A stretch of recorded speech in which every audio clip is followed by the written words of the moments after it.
പ്രിയമുള്ളവരെ, വചനജ്വാല 1776 ദിനത്തിലേക്ക് പ്രവേശിക്കുന്ന ഇന്ന് 2026 ജൂലൈ 12 ഞായറാഴ്ച എല്ലാവർക്കും ഏറ്റവും സുന്ദരമായ ഒരു സുപ്രഭാതം ആശംസിക്കുന്നു. ദൈവത്തിന്റെ ദിവസം പരിശുദ്ധമായി ആചരിക്കുന്ന ഈ പൊൻസുദിനത്തിൽ ഇന്ന് നമ്മൾ ദാനിയേലിന്റെ പുസ്തകം ആരംഭിക്കുകയാണ്. ദാനിയേലിന്റെയും 3 കൂട്ടുകാരുടെയും ഉറച്ച ദൈവവിശ്വാസവും ഭക്തിയും യഹൂദാചാരങ്ങളിലും അനുഷ്ഠാനങ്ങളിലുമുള്ള നിഷ്ഠയും പ്രസ്പഷ്ടമാക്കുന്ന സംഭവങ്ങളുടെ വിവരണമാണ് ആദ്യ ഭാഗത്തുള്ളത്. ദാനിയേലിനുണ്ടായ ദർശനങ്ങളാണ് 7 മുതൽ 12 വരെയുള്ള അധ്യായങ്ങളുടെ ഉള്ളടക്കം. ദൈവത്തിന്റെ പദ്ധതികൾക്കും അവിടത്തിന്റെ ജനത്തിനുമെതിരെ ഉയരുന്ന സാമ്രാജ്യ ശക്തികൾ തകർക്കപ്പെടുമെന്ന് ദർശനങ്ങൾ വ്യക്തമാക്കുന്നു.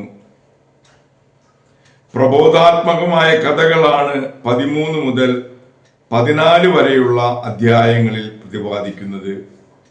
7-ാം അധ്യായത്തിലെ മനുഷ്യപുത്രനെ സംബന്ധിക്കുന്ന പരാമർശനങ്ങളും ദാനിയേലിന്റെ പുസ്തകത്തെ ഏറ്റവും അധികം ശ്രദ്ധേയമാക്കി. അന്തിമോത്ഥാനത്തെക്കുറിച്ചുള്ള സൂചനയും ഈ ഗ്രന്ഥത്തിന്റെ ഒരു സവിശേഷതയാണ്. രക്ഷാകര ചരിത്രത്തിന്റെ വെളിച്ചത്തിൽ ലോക ചരിത്രത്തെ അപഗ്രഥിക്കുന്ന ഗ്രന്ഥകർത്താവ് പ്രപഞ്ചത്തിലെ ഓരോ ചലനത്തിലും ദൈവത്തിന്റെ കരവും പദ്ധതിയും ദർശിക്കുന്നു.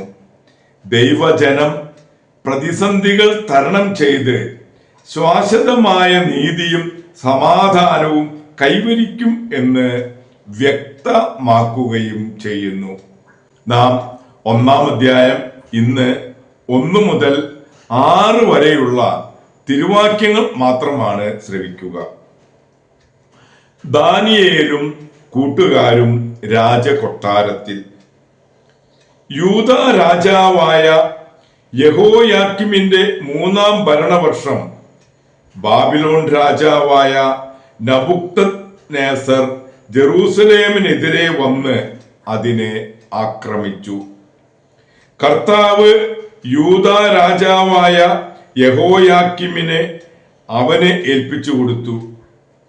ദേവാലയത്തിലെ പാത്രങ്ങളിൽ ചിലത് അവിടുന്ന് അവർക്ക് നൽകി. നബുക്കദ്നേസർ അവനെ പാത്രങ്ങളോടൊപ്പം ഷീനാർ ദേശത്ത് അവന്റെ ദേവന്റെ ക്ഷേത്രത്തിലേക്ക് കൊണ്ടുപോന്നു. പാത്രങ്ങൾ ദേവന്റെ ഭണ്ഡാരത്തിൽ സൂക്ഷിച്ചു. ഷണ്ഡന്മാരുടെ നായകനായ അക്ഷപനോസിനോട് രാജാവ് കൽപ്പിച്ചു, രാജകുലത്തിലും പ്രഭുവർഗത്തിലും ജനിച്ച കുറെ ഇസ്രായേൽക്കാരെ കൊണ്ടുവരിക.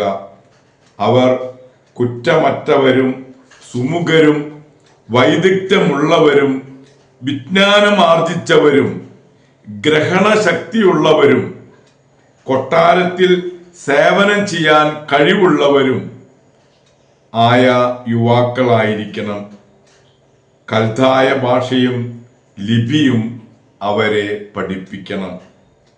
വിഭവസമൃദ്ധമായ രാജകീയ ഭക്ഷണത്തിന്റെയും രാജാവ് കുടിച്ചിരുന്ന വീഞ്ഞിന്റെയും ഓഹരി ദിവസേന അവർക്ക് കൊടുക്കുന്നതിനും രാജാവ് നിർദ്ദേശിച്ചു. അപ്രകാരം 3 വർഷത്തെ പരിശീലനത്തിന് ശേഷം അവർ രാജസേവനത്തിൽ പ്രവേശിക്കേണ്ടിയിരുന്നു. ദൈവത്തിന്റെ തിരുവചനമാണ് നാം ശ്രവിച്ചത്. പ്രിയമുള്ളവരെ, ആഗോള കത്തോലിക്ക സഭയിൽ ഇന്ന് വിശുദ്ധ ദമ്പതികളായ ലൂയി മാർട്ടിനെയും സ്വേലി ഗെറിനെയും അനുസ്മരിക്കുന്ന പൊൻസുദിനം. സൈനിക കുടുംബങ്ങളിൽ ജനിച്ച വൈദിക സന്യാസ ദൈവവിളികൾ സ്വീകരിക്കാൻ ആഗ്രഹിച്ച, എന്നാൽ ദൈവഹിതം തിരിച്ചറിഞ്ഞ് വിവാഹ ജീവിതം നയിച്ച് ആധുനിക ലോകത്തിലെ ഏറ്റവും വലിയ വിശുദ്ധയായ വിശുദ്ധ കൊച്ചുത്രേസ്യ ഉൾപ്പെടെ 9 മക്കൾക്ക് ജന്മം നൽകി വളർത്തി വിശുദ്ധരായി തീർന്ന ദമ്പതികളാണ് ലൂയി മാർട്ടിനും സേലി ഗിരിനും. രണ്ടുപേരും ദൈവവിളി സ്വീകരിച്ച് ജീവിതമാരംഭിച്ച് സന്യാസമല്ല ജീവിത വിളി എന്ന് തിരിച്ചറിഞ്ഞ് വൈവാഹിക ജീവിതം നയിച്ചവരാണ് ഇരുവരും. വിശുദ്ധ കൊച്ചുത്രേസ്യായുടെ കൃതികളിൽ തന്റെ മാതാപിതാക്കളുടെ ജീവിതത്തെക്കുറിച്ചുള്ള പരാമർശങ്ങൾ ധാരാളമുണ്ട്. 46-ാം വയസ്സിൽ സേലി ഗിരിനും 71-ാം വയസ്സിൽ ലൂയി മാർട്ടിനും നിത്യസമ്മാനത്തിന് യാത്രയായി.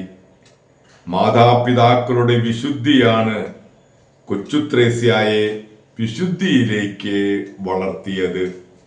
പ്രിയമുള്ളവരെ, ഇന്നു തന്നെ ആഗോള സഭയിൽ വിശുദ്ധ ജോൺ ഗാൽബർട്ടിനെയും അനുസ്മരിക്കുന്നു. ഇറ്റലിയിൽ ജനനം, കുലീനരും ധനികരുമായ മാതാപിതാക്കൾ, യൗവനത്തിൽ ക്രിസ്തീയ തത്വങ്ങൾ സമ്മിക്കായി അഭ്യസിച്ചു. എങ്കിലും ലോകമായകളിൽ മുഴുകി ഈ സമയം തന്റെ ഏക സഹോദരനെ ഒരു നാട്ടുകാരൻ വധിച്ചു. പ്രതികാരം ചെയ്യാൻ ജോൺ തീരുമാനിച്ചു. അക്കൊല്ലം ദുഃഖവെള്ളിയാഴ്ച ഒരു ഇടുങ്ങിയ വഴിയിൽ വെച്ച് ഘാതകനെ കണ്ട ഉടനെ വാളൂരി വധിക്കാൻ ശ്രമിച്ചെങ്കിലും ഘാതകൻ ജോണിന്റെ കാൽക്കൽ വീണ് യേശുനാമത്തിൽ മാപ്പപേക്ഷിച്ചു. മനസ്സലിഞ്ഞ് നിന്റെ ജീവിതത്തോടെ എൻ്റെ മൈത്രിയും തിരികെ കൊടുത്ത് കെട്ടിപ്പിടിച്ച് പിരിഞ്ഞു. പിന്നീട് വിശുദ്ധ ബെന്നറ്റിന്റെ ആശ്രമത്തിൽ പോയി കുരിശിന്റെ മുൻപിൽ മുട്ടുകുത്തി. തുടർന്ന് സഭാവസ്ത്രം സ്വീകരിച്ചു. പ്രാർത്ഥനയും ധ്യാനവും മാനസാന്തരം നിലനിർത്തി. തുടർന്ന് ആപത്തായി തിരഞ്ഞെടുക്കാൻ അദ്ദേഹം സമ്മതിച്ചില്ല.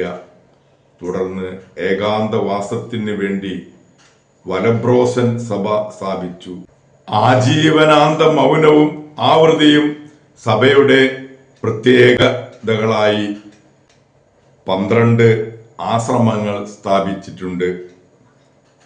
വിശുദ്ധ കൊച്ചുത്രേസ്യായുടെ മാതാപിതാക്കളായ ലൂയി മാർട്ടിന്റെയും സേലി ഗിരിന്റെയും അതോടൊപ്പം വിശുദ്ധ ജോൺ ഗാൽബർട്ടിന്റെയും മാധ്യസ്ഥം യാചിച്ച് ഇന്നത്തെ ഈ നല്ല ദിവസത്തിലേക്ക് നമുക്ക് പ്രവേശിക്കാം. എല്ലാവർക്കും നല്ല ഒരു ഞായറാഴ്ച ദിവസം ആശംസിക്കുന്നു.